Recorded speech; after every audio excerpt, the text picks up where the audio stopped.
যদি এর চেয়ে বড় ত্যাগ এবং কোরবানির প্রয়োজন হয়, হাসি মুখে আমরা সেই ত্যাগ করতে প্রস্তুত রয়েছি। জীবন দিতে হলে জীবন দিতে প্রস্তুত রয়েছি। সন্তানদেরকে যদি এতিম করতে হয় সেজন্য আমরা প্রস্তুত রয়েছি। স্ত্রীদেরকে যদি বিধবা করতে হয় সেজন্য আমরা প্রস্তুত রয়েছি। মায়ের বুক যদি আমাদের খালি করতে হয়, আমাদের মায়েরা বুক খালি করে চোখের অশ্রুতে তাদের কলিজার টুকরা সন্তানদেরকে মাটির নিচে খোদার হাতে সুপর্দ করবে। কিন্তু ইসলামের জন্য, ইসলামের বিপক্ষ কোন শত্রুর সাথে এক মুহূর্তের জন্য আপোষ করতে প্রস্তুত নয়।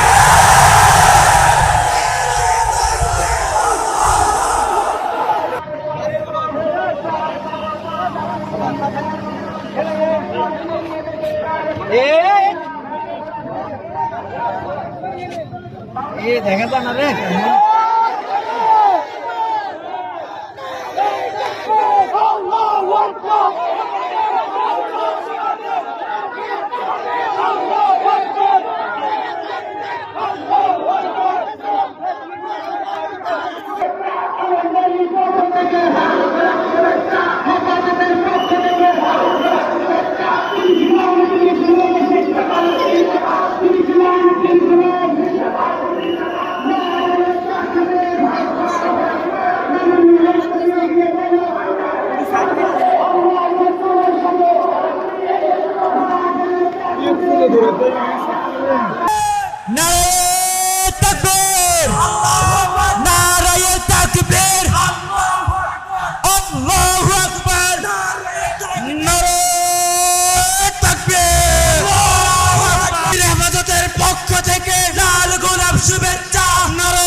আমাদের সকল কারাবন্দীদের পক্ষ থেকে আমি সে কথা উচ্চারণ করতে চাই, ইনশাআল্লাহ আল্লাহর জমিনে আল্লাহর দ্বীনের ঝান্ডা সমুন্নত রাখতে, আল্লাহর পয়গম্বরের ইজ্জতের হেফাজত করতে, এদেশের নাস্তিক্যবাদকে রুখতে, এদেশে ইসলামকে উপড়ে ফেলার সকল ষড়যন্ত্রকে রুখার জন্য যদি এর চেয়ে বড় ত্যাগ এবং কোরবানির প্রয়োজন হয়, হাসি মুখে আমরা সেই ত্যাগ করতে প্রস্তুত রয়েছি। জীবন দিতে হলে জীবন দিতে প্রস্তুত রয়েছি। সন্তানদেরকে যদি এতিম করতে হয় সেজন্য আমরা প্রস্তুত রয়েছি। স্ত্রীদেরকে যদি বিধবা করতে হয় সেজন্য আমরা প্রস্তুত রয়েছি। মায়ের বুক যদি আমাদের খালি করতে হয়, আমাদের মায়েরা বুক খালি করে চোখের অশ্রুতে তাদের কলিজার টুকরা সন্তানদেরকে মাটির নিচে খোদার হাতে সুপর্দ করবে। কিন্তু ইসলামের জন্য, ইসলামের বিপক্ষ কোন শত্রুর সাথে এক মুহূর্তের জন্য আপোষ করতে প্রস্তুত নয়।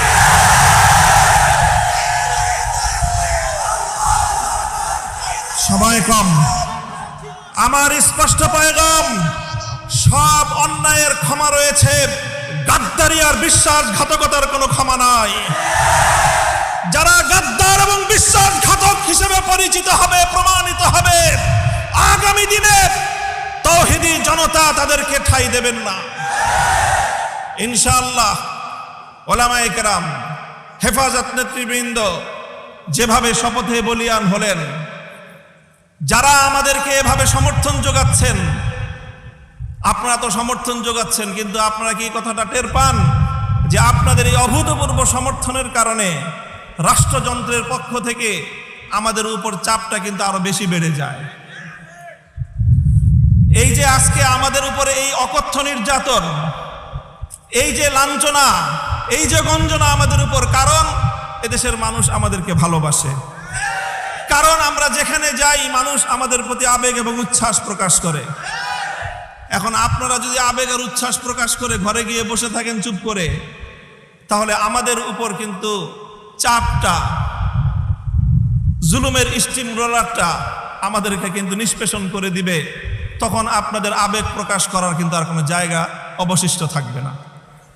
এই জন্য আমি আজ আমাদের আমির, এই জনপদের সকল আলেম ওলামার আমির, এই জনপদের কোটি কোটি তাওহীদি জনতার অবিসংবাদিত আধ্যাত্মিক রাহবার আল্লামা মুহিবুল্লাহ বাবুনগরীর এই মজমাকে সারা দেশের প্রতিনিধিত্বশীল মজমা হিসেবে গ্রহণ করে আমি এ জাতির কাছ থেকে জিজ্ঞাসা করতে চাই, আগামী দিনে ইসলামের কথা বলার অপরাধে, ইজ্জতের পক্ষে কথা বলার অপরাধে শাপলা চত্বরের আমার ভাইয়ের রক্তে রঞ্জিত শাহাদাতের কথা বলতে গিয়ে হাটহাজারীতে আমার যে সকল সন্তানদের বুকগুলোকে জালিমের বুলেটের আঘাতে ঝাঁঝরাতে হতে হয়েছে, ব্রাহ্মণবাড়িয়ায় যেভাবে পাখির মতো গুলি করে আমার সন্তানদেরকে শহীদ করা হয়েছে, সেই সন্তানদের পক্ষে কথা বলতে গিয়ে আমাদের কণ্ঠ যদি আবার চেপে ধরবার চেষ্টা করা হয়, তাহলে আপনারা রাজপথে তার মোকাবেলা করবার জন্য প্রস্তুত থাকবেন কিনা?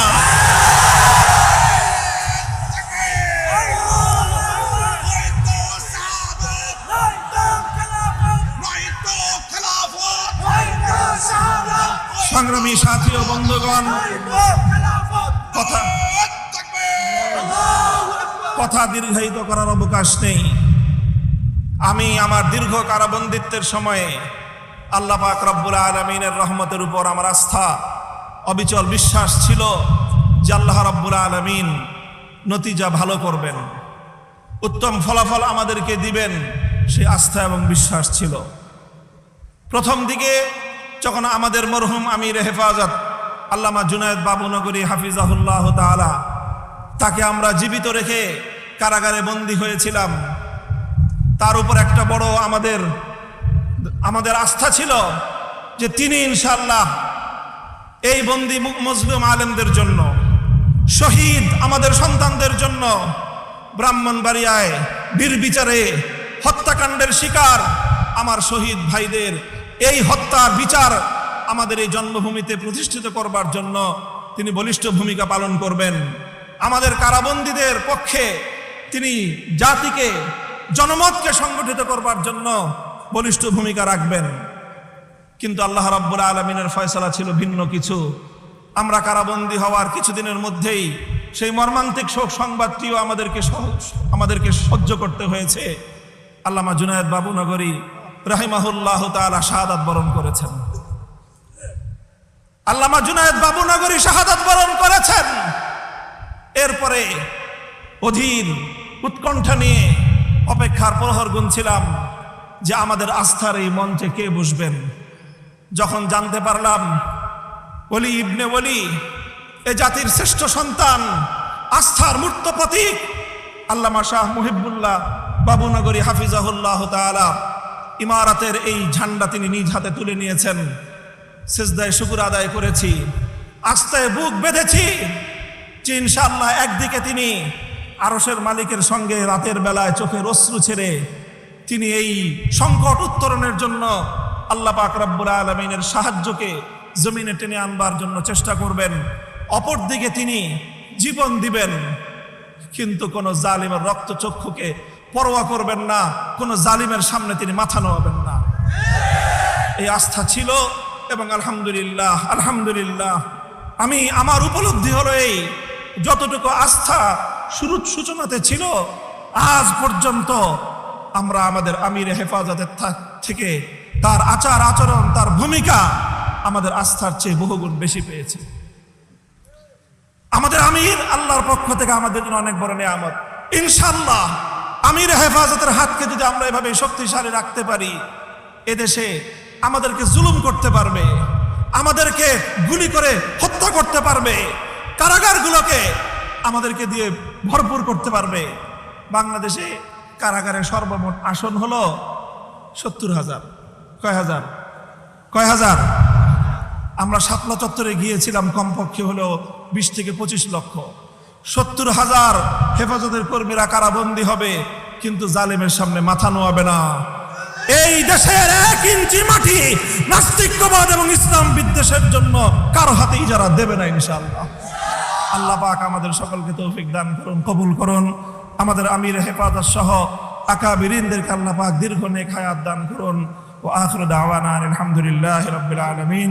আসসালামু আলাইকুম ওয়া রাহমাতুল্লাহ।